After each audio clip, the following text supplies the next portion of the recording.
नमस्कार दोस्तों, आप सभी का स्वागत है एक और नए वीडियो में। दोस्तों, इस वीडियो में बहुत ही इंपॉर्टेंट बात होने वाली है आपके केवीएस के एडमिशन के लिए। जैसे कि आपको पता है, केंद्र विद्यालय संगठन में फर्स्ट टू 12th क्लास के एडमिशन चालू हो चुके हैं 2023 के लिए। आपको दोबारा बता दूं, एक नोटिस आया था 21 मार्च को, 21 मार्च को। उसके अंदर साफ बताया गया था कि केंद्रीय विद्यालय संगठन के अंदर अगर आप अपने बच्चे का एडमिशन कराना चाह रहे हैं, चाहे वो लड़का हो लड़की हो कोई भी हो, अगर आप उसका एडमिशन कराना चाह रहे हैं फर्स्ट क्लास के अंदर, तो उसके लिए आप 27 मार्च से फॉर्म फिल कर सकते हैं। जैसा कि यहाँ लिखा भी हुआ है, 27 मार्च से लेके आपका 17 अप्रैल तक इसके लिए फॉर्म फिल होने वाला है। 20 दिन का आपको समय इसमें दिया गया है, यानी हम ये भी कह सकते हैं 3 हफ्ते का समय इसमें हमें दिया गया है। सेम इसी तरीके से मैं आपको बताऊं, आपके बच्चे की एज 6 साल की होनी चाहिए, कंप्लीटेड 31 मार्च 2023 तक या फिर 1 अप्रैल 2023 तक। अगर आपका बच्चा 2 अप्रैल 2023 में या उसके बाद कभी 6 साल का होने वाला है, तो आप इसके लिए अप्लाई नहीं कर सकते, आपको नेक्स्ट ईयर अप्लाई करना पड़ेगा।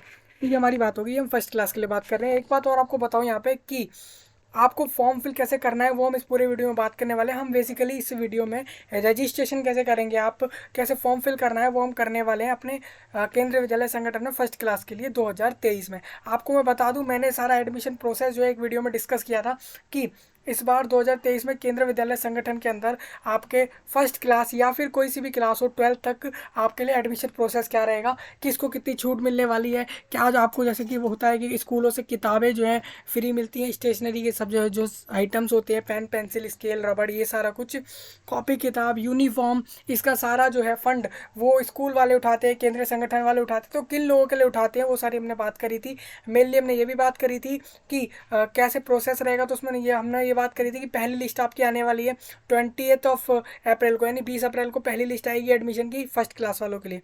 सेम इसी तरीके से फिर दूसरी लिस्ट आएगी, तीसरी लिस्ट आएगी, इस तरीके से आपके लिस्ट आते रहते हैं एडमिशन के लिए केंद्रीय विद्यालय के अंदर। ये मैं फर्स्ट क्लास की बात कर रहा हूँ। और क्लास की अगर बात करूँ तो और क्लासों का भी हमारा स्केड्यूल है। हमारा 3 अप्रैल से जो है केंद्रीय विद्यालय में, बाकी सेकंड क्लास से लेकर 12th क्लास के एडमिशन तक के लिए आप अप्लाई कर पाएंगे ऑनलाइन वेबसाइट पर ही। मैं आपको बता दूं, केंद्रीय विद्यालय की एक तो 2 वेबसाइट है। एक मेन वेबसाइट है, ऑफिशियल वेबसाइट जो आपकी केवीएस संगठन की है।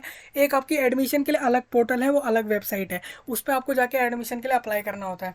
तो मैं उसके दोनों के लिंक आपको डिस्क्रिप्शन में दे दूंगा, जिससे कि आपको कोई डाउट ना हो कैसे करना है हमें अप्लाई। बेसिकली आपको करना क्या होगा, आपको वेबसाइट पर जाना होगा। वेबसाइट पर आपको पहले इंस्ट्रक्शन सारे दिए हुए हैं कि हिंदी और इंग्लिश दोनों भाषाओं में वो सारा कुछ बताया हुआ है आपको कि आपको कैसे फॉर्म फिल करना है, कैसे अप्लाई करना है केंद्रीय विद्यालय संगठन में एडमिशन के लिए। हालांकि हम आज जो है इस वीडियो में फर्स्ट क्लास के लिए फॉर्म फिल करने वाले हैं। मैं आपको बताऊं, जैसे कि हमारा यहाँ पे केंद्रीय विद्यालय संगठन की ऑफिशियल वेबसाइट, जैसा कि आप देख पा रहे होंगे, इस वेबसाइट पर हमारे को यहाँ पर नोटिस के अंदर, अनाउंसमेंट के अंदर हमें ये 21 मार्च को नोटिस आ गया था साफ साफ कि हमारे एडमिशन जो है वो चालू हो जाएंगे 27 मार्च से। फरवरी से बहुत ज़्यादा डाउट चल रहा था कि अभी तक एडमिशन फॉर्म चालू नहीं हुए। बेसिकली अब चालू हो चुके हैं, तो हम उसी के लिए बात कर रहे हैं इस वीडियो के अंदर। देखिए, उस नोटिस के अंदर ये था, ये वो नोटिस है, इसके अंदर सारी बात हो गई थी आपका एडमिशन फॉर्म कब से चालू हो रहे हैं, तो वो हमने बात कर भी ली है अभी। अब हम इसमें वीडियो में फॉर्म फिल कर लेते थे कि ये हमारा एडमिशन का पोर्टल है, इस पर हमें एडमिशन के लिए अप्लाई करना है, रजिस्ट्रेशन करना है, फॉर्म फिलअप करना है। इस पोर्टल के अंदर आपको दिखाऊँ मैं, यहाँ पे क्लिक हेयर टू रजिस्टर पे हम क्लिक करेंगे। पहले हम रजिस्ट्रेशन करने वाले हैं और उसके बाद हम फॉर्म फिल करने वाले हैं।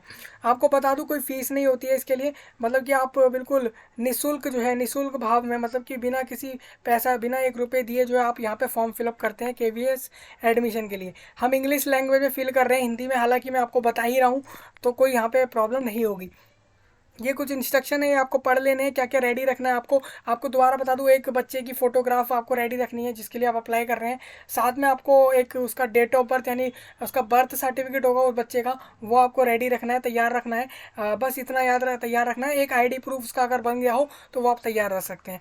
इस तरीके से आपको ये 2-4 चीज़ें तैयार रखनी है बस, और कुछ नहीं। और एक आपका सर्टिफिकेट, अगर आप ट्रांसफ़र वाले कैटेगरी में अप्लाई कर रहे हैं कि आपका ट्रांसफ़र हुआ है एक जगह से दूसरी जगह, उस सिचुएशन में अप्लाई कर रहे हैं, तो ट्रांसफ़र सर्टिफिकेट लगेगा आपका, जैसे यहाँ लिखा भी है ट्रांसफ़र डिटेल, अगर वहाँ पे आप यूज़ कर रहे हैं एप्लीकेशन के अंदर ट्रांसफ़र वाली डिटेल। सेम इसी तरीके से यहाँ पे बोला गया गवर्नमेंट सर्टिफिकेट, जो आपका ईडब्ल्यूएस वालों के लिए, जो ईडब्ल्यूएस कैटेगरी में कैंडिडेट्स अप्लाई करते हैं, मतलब उनके माता पिता अप्लाई करते हैं या करवाते हैं कहीं साइबर कैफ़े से, तो उनको भी अपना ईडब्ल्यूएस के सर्टिफिकेट को तो रेडी रखना है, उसको भी आपको लगाना पड़ेगा। अगर आप EWS कैटेगरी में लाई करते हैं, उसमें आते हैं तो।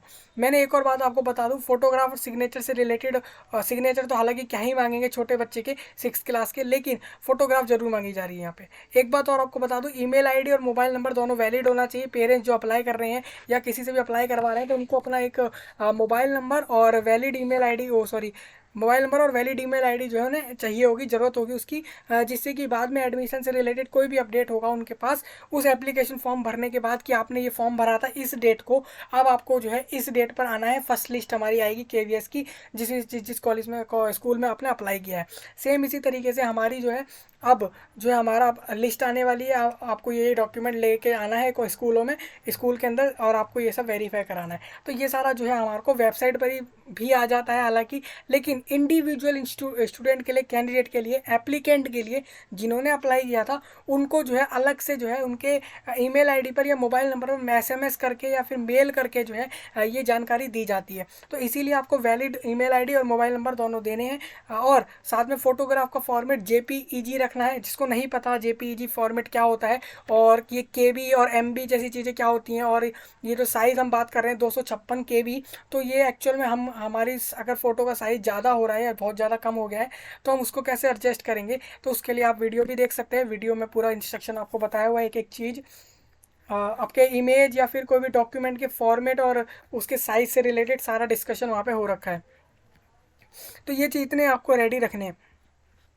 अब देखिए आप यहाँ से प्रोसीड कर सकते हैं, नहीं तो यहाँ से भी आप गो टू नेक्स्ट करेंगे तो आपके पास यहाँ पे ये अलग अलग इंस्ट्रक्शन देखने को मिल जाएंगे। हम यहाँ पे आगे, यहाँ पे आपको आई हैव केयरफुली गोन आपने यहाँ पे टिक करना है कि आपने सारा कुछ जो है पढ़ लिया है। आप चाहें तो हिंदी में भी फॉर्म फिल कर सकते हैं, हिंदी का ऑप्शन यहाँ पे आ जाता है। हिंदी में आप देख सकते हैं यहाँ पे पूरा हिंदी में सारा कुछ आ गया है, लेकिन जी मैं इंग्लिश में आपको इसलिए दिखा रहा हूँ क्योंकि हिंदी में जो है आपको, अगर हिंदी में तो आसानी हो जाती है क्योंकि हिंदी में तो सब देख के कर भी लेते हैं, इंग्लिश में थोड़ा प्रॉब्लम होती है, तो इंग्लिश के तरीके से आपको बताया जा रहा है। नेम ऑफ चाइल्ड, चिल्ड्रन का नाम बता देना है जिसके लिए 1st क्लास के लिए एडमिशन के लिए अप्लाई करना है। मैंने नाम डाल दिया यहाँ पे, उसका मिडिल नेम अगर हो, लास्ट नेम हो तो वो भी आपको डालना है। In the child differently abled, क्या वो दिव्यांग है, वो बच्चा जिसके लिए आप अप्लाई कर रहे हो क्या वो दिव्यांग है, तो वो आपको बताना है। अगर है तो ठीक है, नहीं तो नो करना है। डेट ऑफ बर्थ बता देनी है भाई, उसका जन्म कब हुआ वो आपको बताना है। यहाँ पे जन्म की तिथि बतानी है उसकी आपको यहाँ पे, जैसे मैंने यहाँ पे बता दिया है कि 28 मार्च, देखिए जैसे 28 मार्च 2016 में उसका जन्म हुआ, तो इसका मतलब क्या हुआ कि 2022 की जब मार्च आई थी तब वो 6 साल का हो चुका था। हालांकि अगर वो अभी 17 का होता उसका बर्थ, तब भी वो जो है यहाँ पे 28 मार्च के हिसाब से, उसके एज के हिसाब से वो एलिजिबल होता उसके लिए अप्लाई करना। Seeking admission a child of केंद्रीय विद्यालय, अब आपको बताना है कि जो क्या बच्चा जो है वो केंद्रीय विद्यालय संगठन के कर्मचारी का बच्चा है, मतलब कि जो माता पिता हैं उनमें से कोई भी एक जना, अगर एक या दोनों जने अगर काम करते हैं आपके केंद्रीय विद्यालय संगठन के किसी भी डिपार्टमेंट में, तो आपको वो बता देना है। अगर नहीं करते तो ठीक है, नॉट एप्लीकेबल। अगर करते होंगे तो आपको डिपार्टमेंट की सारी डिटेल्स जो है वो मांगी जाएंगी, आगे चल के मांगी जा सकती हैं कि किस चीज़ में डिपार्टमेंट में काम करते हैं। हालांकि हम यहाँ हमारे यहाँ नहीं करते पेरेंट्स काम, तो हम यहाँ पे नॉट एप्लीकेबल कर देंगे। इसी तरीके से ईमेल आईडी आपको बताना है यहाँ पे,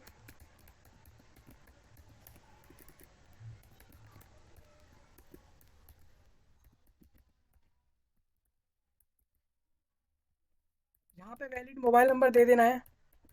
वैलिड मोबाइल नंबर होता है मतलब कि ऐसा मोबाइल नंबर जो हमारा चल रहा हो, मतलब कि वो मोबाइल नंबर वर्किंग में हो हमारा। ऐसा नहीं है कि हम उसको यूज़ नहीं कर रहे हैं, हम उसको यूज़ कर रहे हो, आजकल के दिनों में उसको यूज़ कर रहे हो, वो हमारे आसपास ही रहता है वो हमेशा फ़ोन, ऐसे वाला नंबर हमारे को डालना है।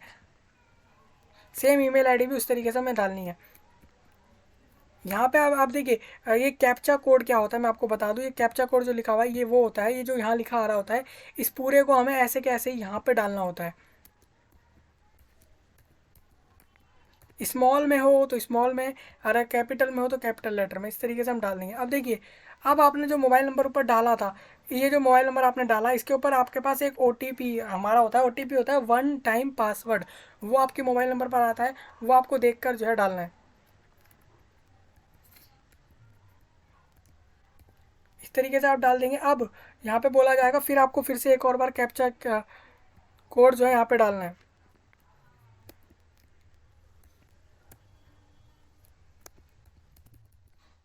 देखिए इस तरीके से आप ये चीज़ डाल दें। कैप्चा कोड मतलब ये चीज़ पूरी की ऐसी आप डाल दीजिए जैसे भी लिखिए, स्मॉल लेटर में तो स्मॉल लेटर में, अगर कैपिटल में हो तो कैपिटल में। फिर हम वेरीफाई पे क्लिक करेंगे। फाइनली हमारा मोबाइल नंबर वेरीफाई हो गया है। देखिए आप यहाँ पे लिखा हुआ देख पा रहे होंगे, यू हैव सक्सेसफुली रजिस्टर्ड यानी sign up in this portal to apply for admission to first standard in Kendriya Vidyalaya for the academic year 2023-24। मतलब कि 2023 और 24 के ईयर के अंदर आपने जो है पहली क्लास के एडमिशन के लिए केंद्रीय विद्यालय अप्लाई कर लिया है। मतलब कि अब हमारा रजिस्ट्रेशन सक्सेसफुली हो चुका है, जिसमें हमारे को एक लॉगिन कोड मिला है। आपको इस लॉगिन कोड को क्या करना है, अपने डिवाइस के अंदर कहीं भी क्लिक कर लेनी है। इसका स्क्रीनशॉट ले सकते हैं आप, आपको पता ही होगा स्क्रीनशॉट हम कैसे लेते हैं अपने डिवाइस के अंदर, उस तरीके से आप स्क्रीनशॉट ले लेंगे, या फिर दूसरे किसी डिवाइसेस की एक फ़ोटोग्राफ भी खींच सकते हैं।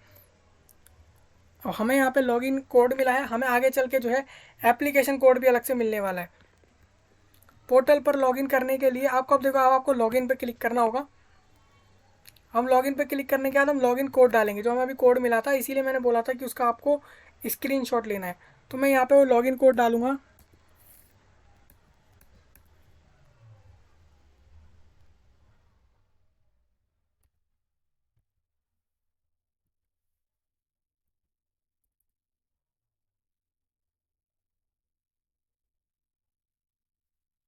फिर मैं यहाँ पे वो डेट ऑफ बर्थ डालूंगा जो मैंने पहले पीछे डाला था, वो मैं दोबारा यहाँ पे डालने वाला हूँ। पहले मैं ईयर सिलेक्शन कर लूँगा।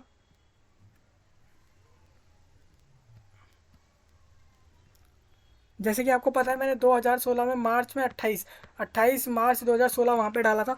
अब मैं मोबाइल दोबारा डालूंगा मोबाइल नंबर, क्योंकि ऐसा हो सकता है रजिस्ट्रेशन मैंने किसी दूसरे मोबाइल नंबर से कर दिया हो, बट मैं फॉर्म फिलअप कर रहा हूँ अब, तो मेरे को जो है, अब देखिए रजिस्टर्ड यूज़र साइन इन, अब रजिस्टर्ड जिससे कराओ वही चीज़ आपको यहाँ पर डालनी है।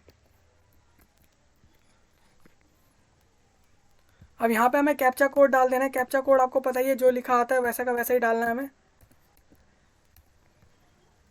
उसके बाद मैं लॉग इन कर दूंगा।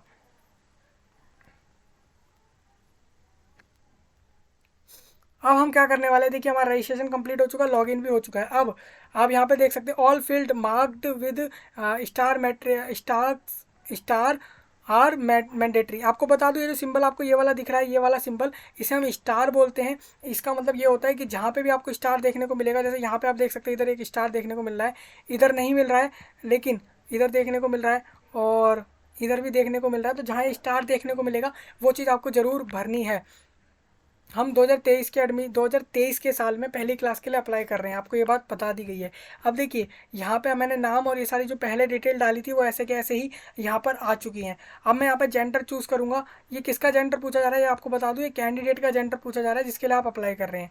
ऐसा नहीं है कि यहाँ पे पेरेंट्स अपना जेंडर डालने लगे, पेरेंट्स की डिटेल यहाँ पे अलग से मांगी जाएगी। हालांकि बेसिक इन्फॉर्मेशन में आपको चिल्ड्रन की डिटेल डालनी है, चाइल्ड की डिटेल डालनी है, ग्रुप बताना है आपको यहाँ पे, do not belongs to low income group, मतलब कि कम आय वर्ग के अंतर्गत नहीं। मतलब कि आप अगर कम आपकी इनकम है, फैमिली इनकम जो है वो कम है, उसमें आप नहीं आते। मतलब सपोज मान लीजिए किसी किसी की इनकम 8 लाख से ऊपर है, 8 लाख से ऊपर वाले एक्चुअल में जो है यहाँ पे पूरे साल की इनकम 8 लाख से ऊपर है, तो वो लोग जो है कम इनकम वालों में नहीं आएंगे, तो वो इसको सिलेक्ट कर सकते हैं। आप यहाँ पे लिखा भले ही बेशक ये है कि कम आय वाले कौन कौन से नहीं हैं, किन की कौन ऐसे कैंडिडेट के पेरेंट्स हैं जिनकी आय जो है मिलाकर टोटल साल की 8 लाख से ऊपर है, या फिर कम आय वाली नहीं है, तो उनको यहाँ पे इसमें करना है।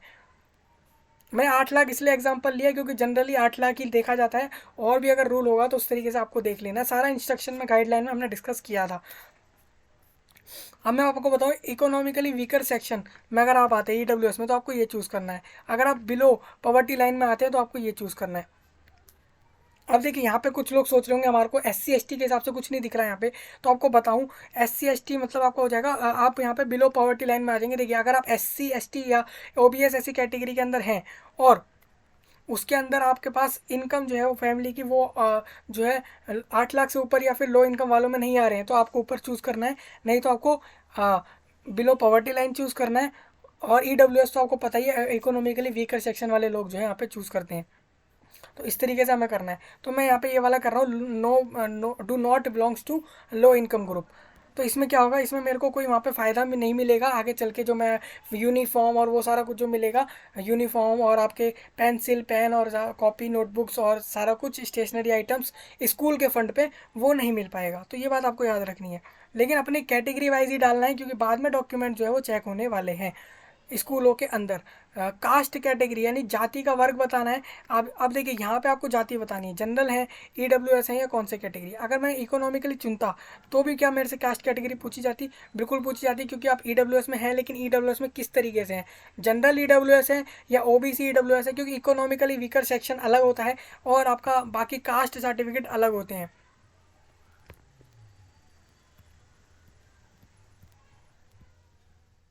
अब मैं यहाँ पे कास्ट कैटेगरी में बता दूंगा, जनरल ओबी है, ओबीसी और एससी एसटी जो भी है। मैं जनरल में जनरल कैटेगरी से हूँ तो मैं जनरल यहाँ पे सिलेक्ट करूँगा। चूज ब्लड ग्रुप, यहाँ पे ब्लड ग्रुप बताना है उस बच्चे का जिसके लिए एडमिशन के लिए अप्लाई कर रहे हैं, उस बच्चे का क्या ब्लड ग्रुप है। तो सपोज ओ पॉजिटिव यहाँ पे मेरा ब्लड ग्रुप है, तो मैंने बता दिया भाई मेरा ओ पॉजिटिव ब्लड ग्रुप है। अब माता का विवरण यदि लागू है, मदर्स की डिटेल डालनी है आपको, अपनी माता की डिटेल। जिस कैंडिडेट के लिए अप्लाई कर रहे हैं वो कैंडिडेट थोड़ी अप्लाई करने वाला है, हालांकि आपको बताना है कि उस चाइल्ड की मदर का नाम क्या है। चूज टाइटल, सपोज पहले तो आपको बताना है मिस है या मिसिज है या लेट, या फिर अब वो नहीं है यहाँ पे, वो जो है अभी नहीं है, समझ सकते हैं आप, वो चीज़ आपको यहाँ पे डालनी है। तो मिस और मिसेज में आप समझ पा रहे होंगे, मिसेज डालेंगे जिन जो मैरिड वाला होता है, तो उस सब उसके तरीके से। फिर फुल नेम आपको यहाँ पर डाल देना है।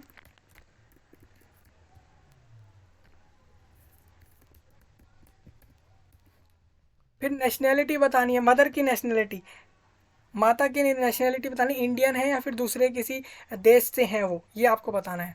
फिर सेम शीर्षक यानी टाइटल आपको बता देना है।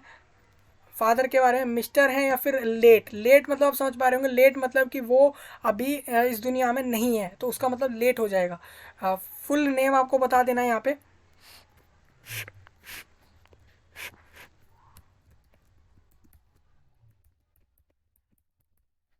देखिए मैंने डाल दिया फुल नेम, मैंने ये भी बता दिया भाई वो इंडियन है। अब आपको बताना है यहाँ पे कि do you want to copy mother's resident address to auto fill father's residential address.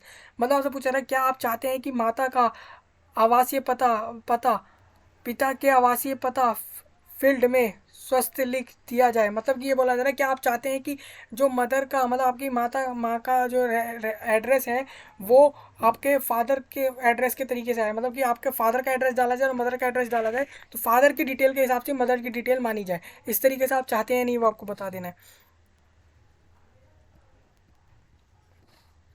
फिर आपसे पूछा जाएगा क्या आप चाहते हैं कि पिता का आवासीय पता। अब देखिए ये वाली चीज़ नहीं आएगी, कोई एक ही चीज़ कर सकते हैं आपको। मतलब क्या है यहाँ पे ये बोला जा रहा है कि आपके जो मदर के एड्रेस की डिटेल है वो अपने आप फिल हो जाए, जैसा कि आपने फादर की डिटेल डाली उस तरीके से। सपोज मान लीजिए आपने फॉर्म के अंदर फादर के एड्रेस की डिटेल डाली कि हमारे फादर का जो एड्रेस है कैंडिडेट के फादर का वो यहाँ रहते हैं इस जगह पे, तो उसी तरीके से आप जब फादर की डिटेल डालें तो ऑटोमेटिकली मदर की भी डिटेल वही सेम फिल हो जाए एड्रेस के लिए। ये आप चाहते हैं, या फिर आप मदर की डालें और फादर की ऑटोमेटिकली उस हिसाब से फिल हो जाए, क्या आप ये चाहते हैं? दोनों में से आपको ये बताना है। तो मैं यहाँ पे चाह रहा हूँ फादर की डिटेल डालूँ एड्रेस वाली, और वही एड्रेस की डिटेल मदर वाले में आ जाए, इस तरीके से हो जाएगा।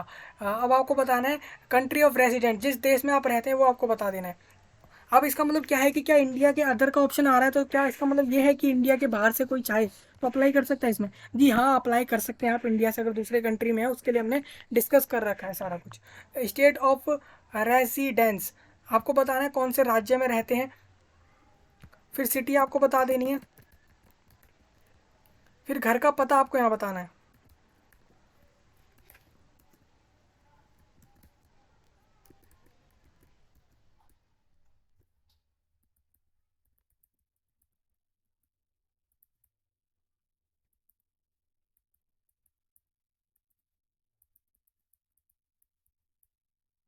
अब देखिए इस तरीके से मैंने एड्रेस डाल दिया, मयूर विहार जो भी मैंने यहाँ पे डाला है, इस तरीके से आपको भी अपना एड्रेस डाल देना है। फिर उस जगह का पिन कोड होगा वो आपको डाल देना है। फिर लैंडलाइन नंबर आपको डालना है, घर का टेलीफोन नंबर, यहाँ पे आपको घर का टेलीफोन नंबर डालना है। अब देखिए ये सारी चीज़ें खाली भी छोड़ी जा सकती है, आपको बता दूं जैसे स्टार जिस पे आ रहा है वो आपको जरूर भरना है, चाहें तो आप ये बाकी सारी जगह भी भर सकते हैं। तो मैं इनको छोड़ रहा हूँ और मैं नेक्स्ट पे जा रहा हूँ।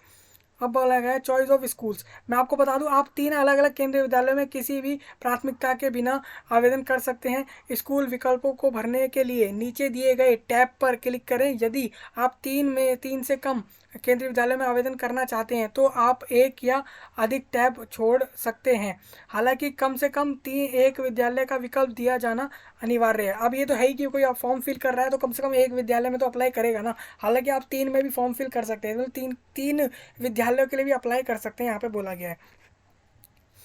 Choose state of school one. पहला स्कूल जो पहले जिस स्कूल को आप चूज़ करने वाले उसका स्टेट चुनना है। जैसे मैं दिल्ली स्टेट के अंदर अप्लाई करने वाला हूँ पहले स्कूल के अंदर। सेम इसी तरीके से अब वो दिल्ली के अंदर कौन सा स्कूल है, यहाँ पे सारे लिस्ट आ गई केंद्रीय विद्यालय हमारे दिल्ली के अंदर कितने केंद्रीय विद्यालय, सबकी लिस्ट यहाँ पे आसानी से हमारे को देखने को मिल रही है। तो मैं इसमें कौन से के लिए अप्लाई करने वाला हूँ वो मैं देख लूँगा। अब यहाँ पे किस किस चीज़ों पर डिपेंड करेगा कि मैं कौन से केंद्रीय विद्यालय के लिए अप्लाई करूँ। तो पहली बात तो ये है, आपने स्टेट जैसे सिलेक्ट किया उसके बाद आपको मतलब राज्य सिलेक्ट करने के बाद उस राज्य के जितने भी सारे केंद्रीय विद्यालय हैं उनकी लिस्ट आपको देखने को मिल जाएगी। आपको ये लगे कि भाई मैं रोज़ ट्रैवल करके जा सकता हूँ, अपने बच्चे को भेज सकता हूँ वहाँ पे, ये देख के आपको स्कूल सिलेक्ट करना है, या फिर उसकी एजुकेशन सिस्टम को देखकर और बाकी फीस और बाकी सारा जो आपने अगर पहले से देख रखा हो तो उस हिसाब से आपको उसको चूज़ करना है। हालांकि आपको जो लगे आप उस हिसाब से भी चूज़ कर सकते हैं। हालांकि ये बात रहेगी कि आपको उसी एडमिशन होने के बाद फिर वहीं से डेली आना जाना जो है उस बच्चे को जो है वहाँ करना पड़ेगा उस कॉलेज उस स्कूल के लिए। अब देखिए मैंने आपको ये भी बोला था कि यहाँ पे ऐसा क्या होगा, जैसे अब यहाँ पे आपको बोला जा रहा है 3 विद्यालय चुन सकते हैं। तो इसमें क्या होगा, आप अगर मान लीजिए एक ही विद्यालय के अंदर दोनों शिफ्ट में अप्लाई करते हैं, तो यहाँ पे फर्स्ट शिफ्ट और सेकंड शिफ्ट में अप्लाई किया तो इसका मतलब ये है आपने 2 विद्यालयों को चुन लिया है। मतलब कि आप अगर एक विद्यालय में 2 शिफ्ट में सिलेक्ट कर लेंगे तो फिर आपके पास एक ही ऑप्शन बचेगा तीसरा विद्यालय सिलेक्ट करने के लिए। इस तरीके से आप समझ सकते हैं पूरी बात को।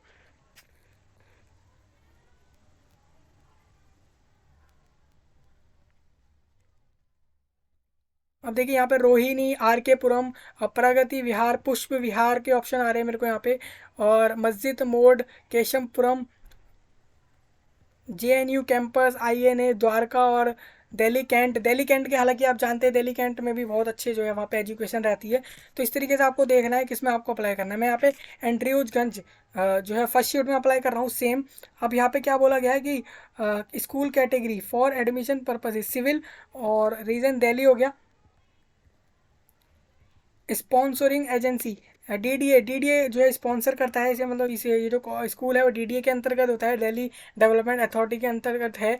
लोकेशन आपको बता दी गई है अर्बन। अर्बन मतलब होता है शहरी क्षेत्र है, ये कोई गांव जैसा इलाका नहीं है, ये शहरी क्षेत्र के अंदर ये जो है स्कूल है। ये अभी आपको एक्चुअल में सारा कुछ देखने को मिल जाएगा। आप चाहें तो व्यू मैप करके उस कॉलेज का उस स्कूल का जो है पता भी देख सकते हैं किस स्कूल के अंदर आप अप्लाई कर रहे हैं। अब मैं आपको बताऊँ यहाँ पे अगर मैं चाहता एंट्रूजगंज में सेकंड शिफ्ट में सेम सारी डिटेल यही वाली आने वाली होती। सपोज मानिए मैं द्वारका सेक्टर 12 के लिए अप्लाई कर रहा हूँ, तो ये भी अर्बन एरिया के अंदर आ रहा है दिल्ली के, डीडीए के अंदर अंतर्गत ये सो आता है। इस तरीके से मैं अप्लाई कर रहा हूँ एंड्रूजगंज के फर्स्ट शिफ्ट को। इस तरीके से आपको अपना स्टेट का चुनना है, उसके बाद कॉलेज स्कूल का नाम चूज़ करना है। इस तरीके से आपको आगे बढ़ना है। क्या आपको सेवा, do you need help in filling service priority category based on data provided by school.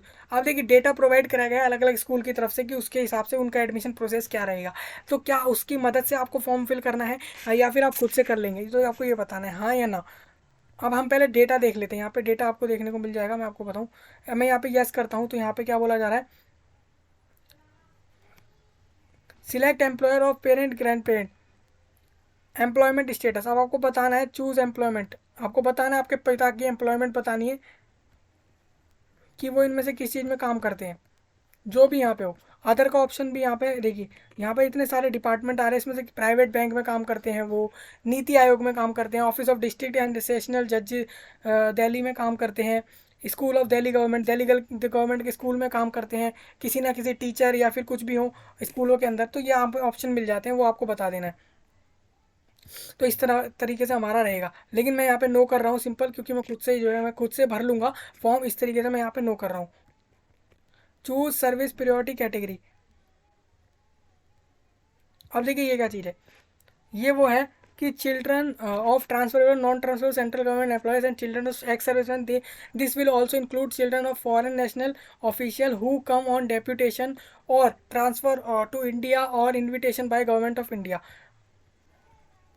अब आपको ये वो सारे सिचुएशन दिए ट्रांसफर वाले सिचुएशन की, आपका क्या ट्रांसफर हुआ है या नहीं हुआ है, वो सब चिल्ड्रन ऑफ ट्रांसफरेबल।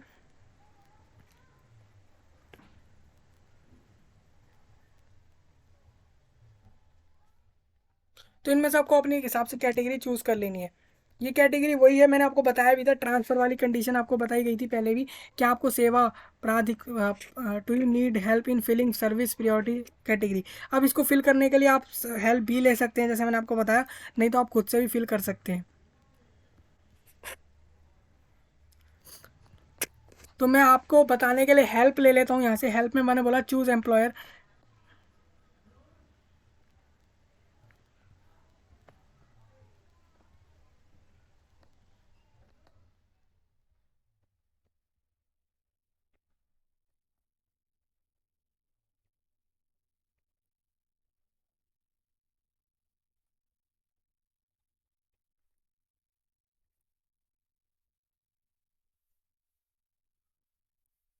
तो मैंने यहाँ पे कोई सा भी एक चुन लिया है, जैसे कि वो जो है,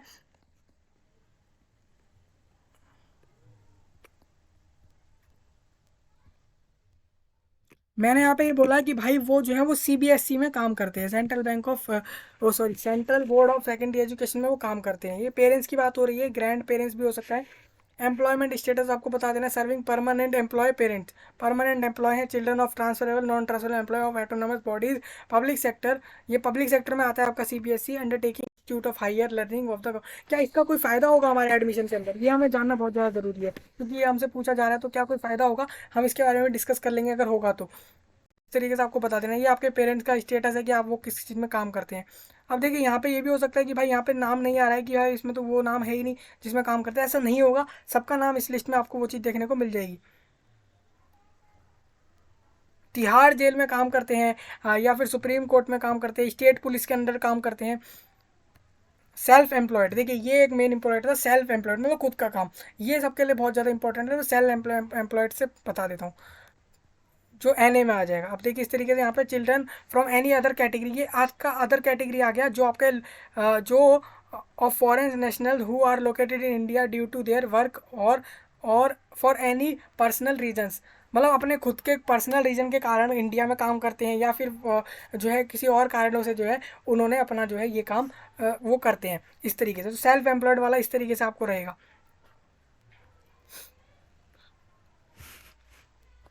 अब मैं यही चीज़ आपको दिखा देता हूँ, मैं यहाँ पे अब नो करता हूँ सेम, और मैं यहाँ पे अपना ऑटोमेटिकली वही कैटेगरी आ जाएगा जो मैंने सिलेक्ट किया था, ये वाला। ये चूज़ करने में अगर आपको दिक्कत हो रही है कि भाई हम किस कैटेगरी में आ रहे हैं, ट्रांसफ़र वाले में आ रहे हैं और नॉन ट्रांसफ़र वाले में आ रहे हैं, या फिर स्टेट गवर्नमेंट एम्प्लॉय में आ रहे हैं, किस में आ रहे हैं, हालांकि आपको पता ही होगा, बहुत लोगों को, बहुत पेरेंट्स को नहीं पता है कि हम जो काम करते हैं वो किसके अंडर आता है, वो स्टेट गवर्नमेंट में आ रहा है, सेंट्रल गवर्नमेंट में आ रहा है, या फिर हम जो खुद का काम कर रहे हैं तो वो किस कैटेगरी में आ रहा है। वो आप हेल्प लेके कर सकते हैं, जैसे कि मैंने अभी करा था, तो ऑटोमेटिकली ये वाला कैटेगरी आ जाएगा सिलेक्ट होकर। अभी आपसे पूछा जा रहा है यहाँ से कि select parent applicable only for serving priority of HIL project sector schools whose परवेज प्रियोरिटी। अब देखिए यहाँ पे सेल्फ एम्प्लॉयड में यहाँ पे नॉट एप्लीकेबल आएगा, नॉट एप्लीकेबल भी कर सकते हैं, नहीं तो चाहे इनमें से आप सिलेक्ट कर सकते हैं। नेक्स्ट पे जैसे मैं क्लिक करूँगा, अब मेरे को क्या करना है, पासपोर्ट साइज़ फ़ोटो देनी है आप उस बच्चे की जिसके लिए अप्लाई कर रहा हूँ। सेम इसी तरीके से प्रूफ देना है डेट ऑफ बर्थ का। डेट ऑफ बर्थ का प्रूफ क्या हो सकता है, तो आधार कार्ड अगर बन गया हो तो ठीक है, नहीं तो आप बर्थ सर्टिफिकेट का प्रूफ यहाँ पे लगा सकते हैं।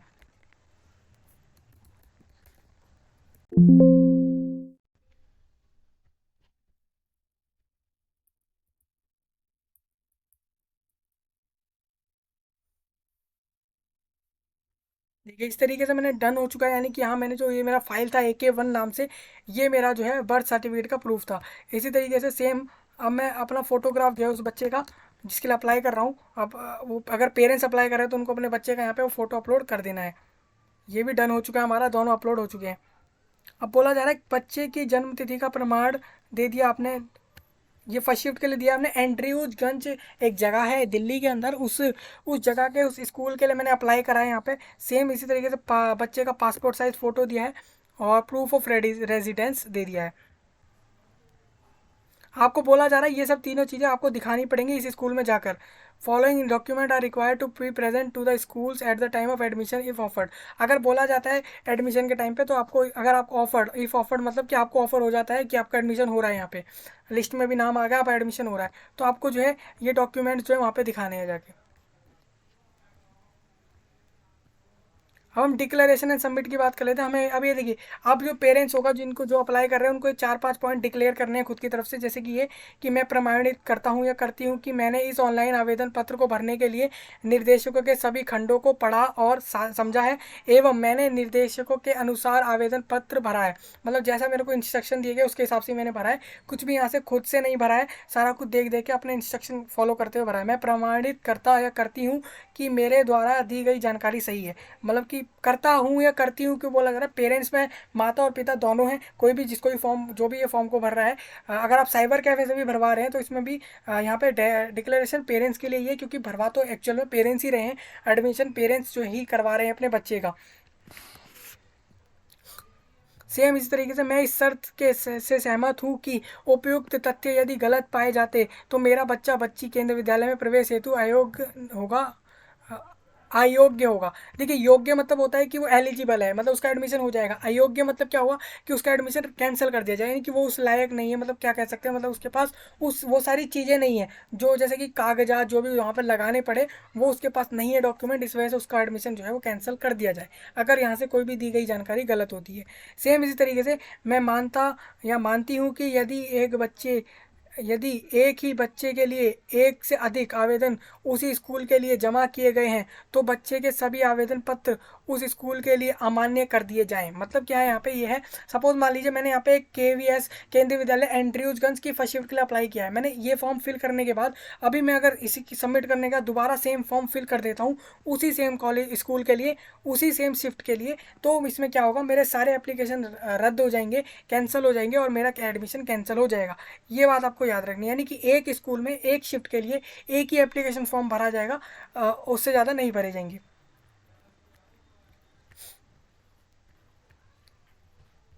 अब ये हो गया एक हमारी बात। एक और यहाँ पे, मैं किसी भी केंद्रीय विद्यालय द्वारा चयनित होने पर प्रवेश के दौरान अपलोड डॉक्यूमेंट सेक्शन में सूचीबद्ध सभी दस्तावेज के मूल्य प्रति प्रस्तुत करूँगी। मतलब कि जो मैंने डॉक्यूमेंट दिए हैं, जो मेरे से मांगे जा रहे हैं, वो मैं एडमिशन के टाइम पे देने वाला हूँ, ये आपको बता देना है। उसके बाद इस पर टिक करके आपको जो है यहाँ पे ऐसे करना है और यहाँ से सेव टू प्रीव्यू कर देना है। बट मैं आपको बता दूँ, स्कूल ऑफ चॉइस में हमने एक ही चूज़ करा था, आप चाहें तो वो दो और स्कूल्स चूज़ कर सकते हैं, या फिर सेम स्कूल की दूसरी शिफ्ट सेकंड स्कूल के ऑप्शन में रख सकते हैं और थर्ड ऑप्शन में दूसरा किसी स्कूल को रख सकते हैं। हम अब सेव टू प्रीव्यू करेंगे, इसका मतलब क्या है, हमारे पास प्रीव्यू सेव हो चुका है। हम एक बार अब उस प्रीव्यू को देखेंगे, मतलब पहले हम सेव करते हैं पूरा प्रीव्यू जो हमारा हुआ है उस एडमिशन के लिए। मतलब मैंने यहाँ पे क्या किया है, केवी एंड्रयूजगंज फर्स्ट शिफ्ट के लिए अप्लाई किया है, पूरा सारा कुछ आ गया है। ये दिल्ली के अंदर है, आपको जिस भी स्टेट के अंदर अप्लाई करना हो आपके हिसाब से आप अप्लाई कर लेंगे, उस स्कूल के हिसाब से, उस शिफ्ट के हिसाब से सारा कुछ यहाँ पे डिटेल आ चुका है। ये प्रीव्यू मेरा हो चुका है, प्रीव्यू हमने देख लिया है। प्रिंट कर सकते हैं आप यहाँ से एप्लीकेशन को, मतलब कि यहाँ से आपको प्रिंट कर लेना है एप्लीकेशन को। प्रीव्यू के बाद हम करेंगे सबमिट एप्लीकेशन।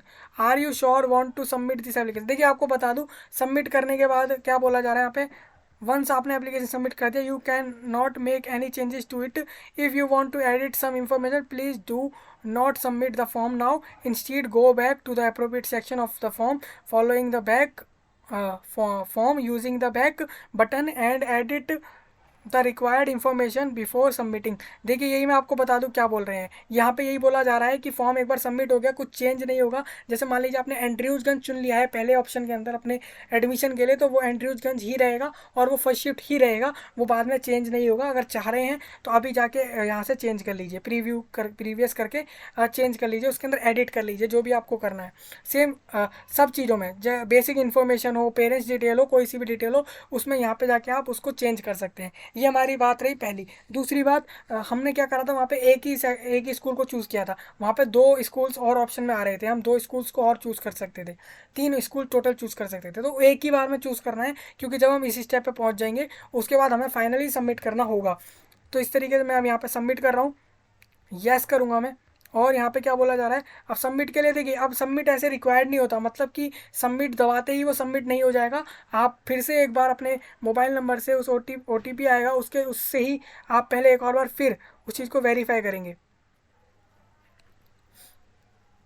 देखिए क्या बोला गया है, आपके मोबाइल नंबर पर जो है OTP भेजा गया है, OTP वन टाइम पासवर्ड है, please enter the OTP below to submit your application. आपको एप्लीकेशन सबमिट करने से पहले उस OTP को यहाँ डालना है। अब देखिए वो OTP आप यहाँ डाल देंगे, if you do not receive OTP with in 50 minute please press submit application button again. अब देखिए सबमिट बटन को अगेन दोबारा प्रेस करना पड़ेगा अगर आपके पास OTP नहीं आया है। OTP किस पे आएगा, जो मोबाइल नंबर आपने यहाँ पर दिया होगा।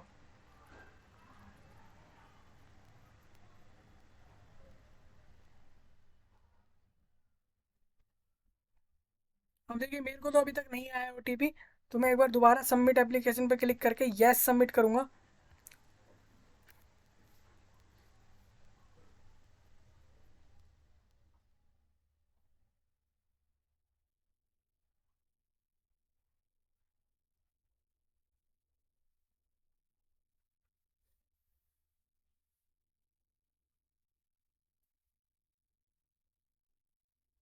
एक बार हम दोबारा करके देखते हैं इसी पे।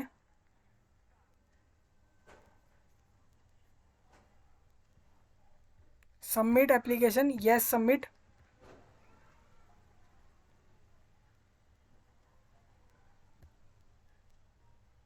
देखिए अब हमें फाइनली OTP आ चुका है, और मैं यहाँ से वेरीफाई करूँगा। अब देखिए अब यहाँ पे क्या लिखा है, your application has been submitted successfully, the application submission code is ये। मैंने आपको बोला भी था कि लॉगिन कोड अलग होता है, सबमिशन कोड अलग होता है। जो सबमिशन कोड होता है वो हमें आखिरी में मिल जाता है जब हमारा फाइनली सबमिट हो जाता है एप्लीकेशन।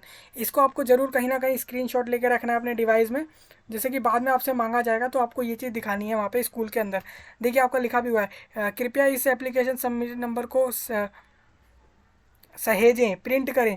इस नंबर का उपयोग विद्यालय द्वारा आवेदन के बाद की प्रक्रिया के लिए किया जाएगा। इसी नंबर से ही आप बाद में जो है अपने एप्लीकेशन पे दोबारा आ पाएंगे, और इसी नंबर से जो है बाद में आपसे जब बाद में इसकी ज़रूरत पड़ेगी तो एडमिशन के टाइम पे, तो अब आपको ये चीज़ ज़रूरत पड़ सकती है। अब हम प्रिंट कर लेंगे एप्लीकेशन फॉर्म को।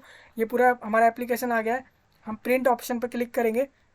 देखिए इस तरीके से पूरा हमारा एप्लीकेशन आ गया है, सब कुछ हमारा डिटेल हमने किसके लिए अप्लाई किया। अब ये एक स्कूल का नाम आ रहा है, अब हम दूसरे और स्कूल के लिए भी सेम इसी तरीके से दोबारा हम आएंगे उसी पे। उन्होंने बोला भी क्या था कि एक के लिए एक ही फॉर्म भरा जाएगा, मतलब क्या है, अब आप दूसरे स्कूल के लिए अलग से आएंगे दोबारा रजिस्ट्रेशन पर लॉगिन कोड डाल के, और फिर सेकंड का सिलेक्शन कर सकेंगे, सेकंड स्कूल का सिलेक्शन कर सकेंगे। इस तरीके से मैंने बोल दिया भाई KV फर्स्ट, मैंने कुछ भी नाम रख दिया और इसको सेव कर लिया। इस तरीके से आपको पूरा सेव कर लेना है। तो ये पूरा प्रोसेस इस बार रहेगा केंद्रीय विद्यालय के फर्स्ट क्लास के एडमिशन के लिए। व्यू कर सकते हैं हम सबमिटेड एप्लीकेशन, मतलब हमारा एप्लीकेशन तो सबमिट हो चुका है, स्टैंडर्ड फर्स्ट क्लास के लिए अप्लाई किया था हमने, ये सब हमें दिख रहा है। हम लॉगिन कोड को दोबारा यूज़ करके और जो है और स्कूल्स को जो है सिलेक्ट कर सकते हैं। इस तरीके से पूरा हमें करना होगा केंद्रीय विद्यालय में फर्स्ट क्लास के एडमिशन के लिए। तो ये पूरा प्रोसेस हमने डिस्कस किया इस वीडियो में। तब तक के लिए आप सभी का धन्यवाद। मिलते हैं आपके साथ नए वीडियो में नए टॉपिक में।